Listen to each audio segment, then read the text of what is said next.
Welcome to Thrilling Tales of Adventure.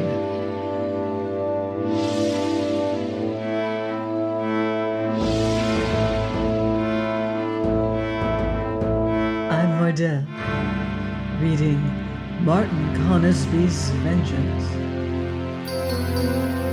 by Jeffery Farnol.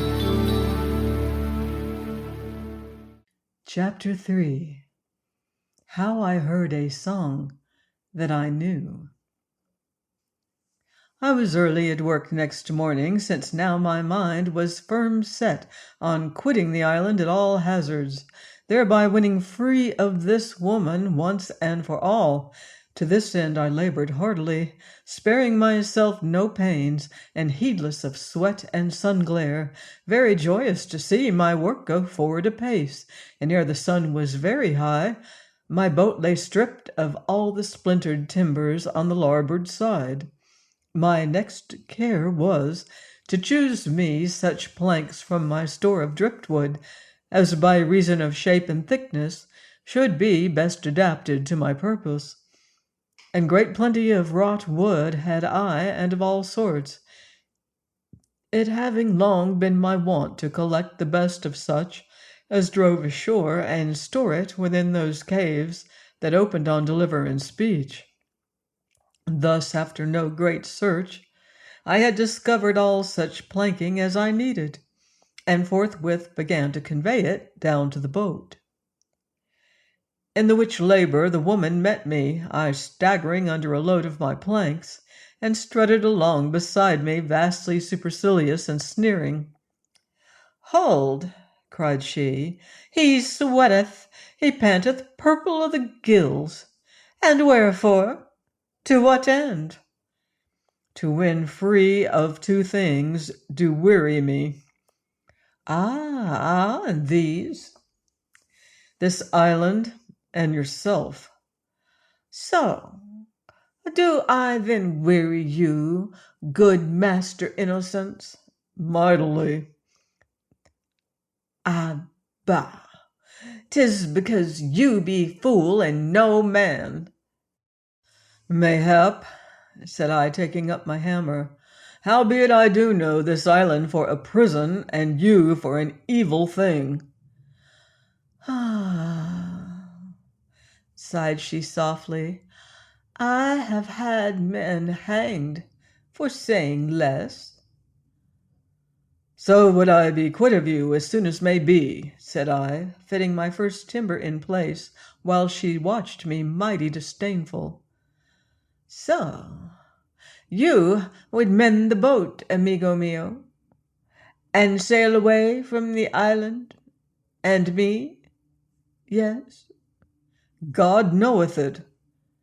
"Mayhap he doth. But what of me? Think ye I shall suffer you to leave me here alone and destitute, fool?"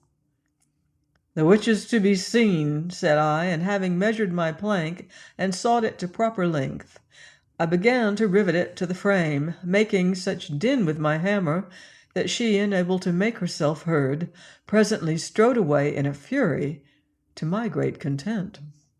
But in a little while back she cometh, and on her hip that bejewelled Spanish rapier that had once been part of Black Bartlemy's treasure, as hath been told, and which, having my own stout cut and thrust, I had not troubled to bring away from the cave.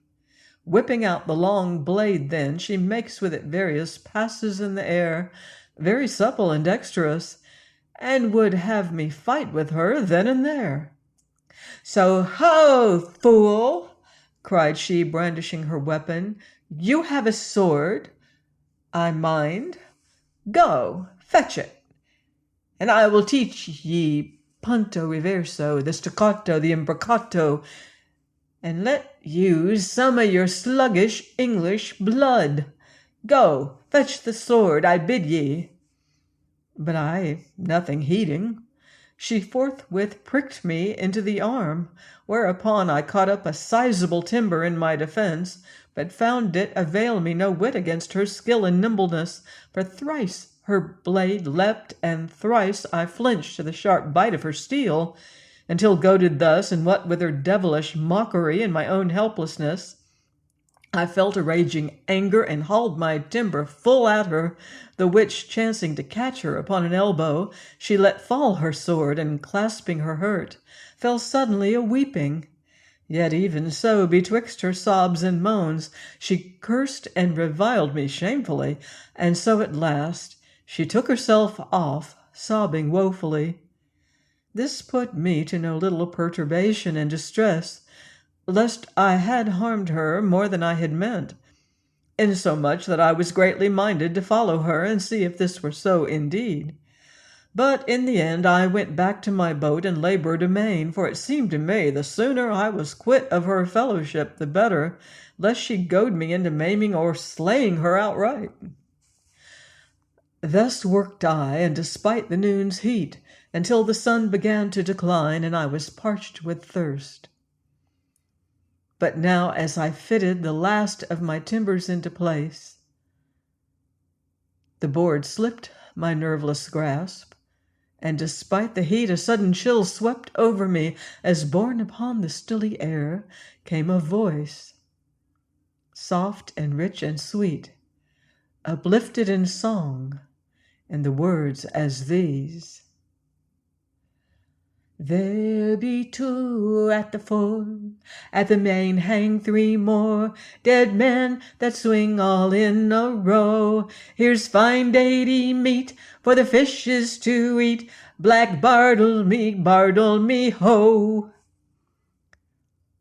A while I leaned there against the boat, remembering how and with whom I had last heard this song.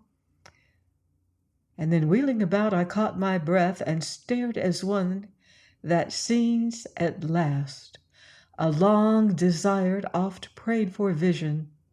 For there, pacing demurely along the beach towards me, her body's shapely loveliness offset by embroidered gown, her dark and glossy ringlets caught up by jeweled comb, I thought to behold again the beloved shape of her I had lost well-nigh 3 weary years agone. Damaris, I whispered. Oh, loved woman of my dreams! And I took a long stride towards her, then stopped and bowed my head, sudden faint and heartsick. For now I saw here was no more than this woman who had fled me a while ago with curses on her tongue. Here she stood, all wistful-eyed and tricked out, in one of those fine gowns from Black Bartlemy's secret store, the which had once been my dear lady's delight. Now in her hands she bore a pipkin brimful of goat's milk. I prithee, sir, said she softly, tell now, shall there be room for me in your boat? Never in this world. You were wiser to seek my love than my hate. I seek neither. Being a fool, yes, but the sun is hot, and you will be a thirsty fool. Where learned you that evil song?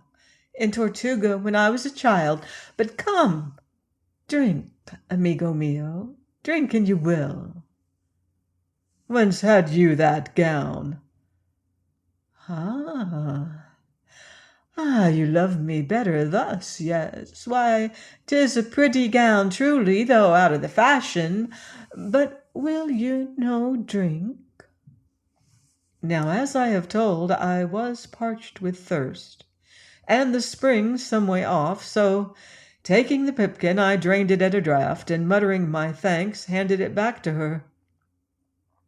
Then I got me to my labor again, yet very conscious of her as she sat to watch, so that more than once I missed my stroke, and my fingers seemed strangely awkward. And after she had sat thus silent a great while, she spoke. You be mighty diligent, and to no purpose. How mean you? I mean this boat of yours shall never sail, except I sail in her. Which is yet to prove, said I, feeling the air exceedingly close and stifling. Regard now, Master Innocence, said she, holding up one hand and ticking off the several items on her fingers as she spoke. You have crossed me once. You have beat me once. You have refused me honorable fight. You have hurt me with that vile club, and now you would leave me here alone to perish? All true, save the last, quoth I, finding my breath with strange difficulty. For though alone you need not perish, for I will show you where you shall find abundance of food. But here I stopped and gasped as an intolerable pain shot through me. Ah, said she, leaning forward to stare at me keen-eyed. And doth it begin to work? Yes, doth it begin so soon? Woman, I cried as my pains increased, what mean you now? Why do you stare on me so? God help me, what have you done? The milk, fool, said she, smiling. Oh, what devil's brew! Poison! I warned you, but being fool, you nothing heeded. No. Now hereupon I went aside, and dreading to die thus miserably, thrust a finger down my throat and was direly sick. Thereafter, not abiding the sun's intolerable heat, I crawled into the shade of a rock, and lay there as it were in a black mist, and myself all clammy with horrible cold sweat. And presently in my anguish, feeling a hand shake me, I lifted swooning eyes to find this woman bending above me. How now, said she, wilt crave mercy of me and live? Devil, I gasped, let me die and be done with you. At this she laughed and stooped low and lower, until her hair came upon my face, and I might look into the glowing deeps of her eyes. And then her arms were about me, very strong and compelling. Look into my eyes, deep, deep, she commanded. Now, speak me your name. Martin, I gasped in my agony. Martin, said she slowly. I will call you Martino. Look now, Martino, have you not seen me long ere this? No, I groaned, God forbid. And yet we have met, Martino, in this world or another, or mayhap in the world of dreams, but we have met somewhere at some time, and in that time I grasped you thus in my arms, and stared down thus into your eyes, and in that hour I, having killed you, watched you die, and fain would have won you back to life in me, for you were a man, yes, a man in those dim days, but now, you're but a poor fool cozened into swallowing a harmless drug. Tomorrow you shall be your sluggish self. Now, sleep. But know this, I may slay you whenso I will. 'Tis better to win my love than my hate. So she loosed me and stood a while looking down on me, then motioned with an imperious hand. Sleep, fool, sleep, she commanded, and frowning turned away. And as she went, I heard her singing of that vile song again, ere I sank into unconsciousness. There are two at the fore, at the main hang three more. dead men that swing all of a row. Please join me next time for another exciting chapter of Martin Conisby's Vengeance by Jeffery Farnol, here on Thrilling Tales of Adventure.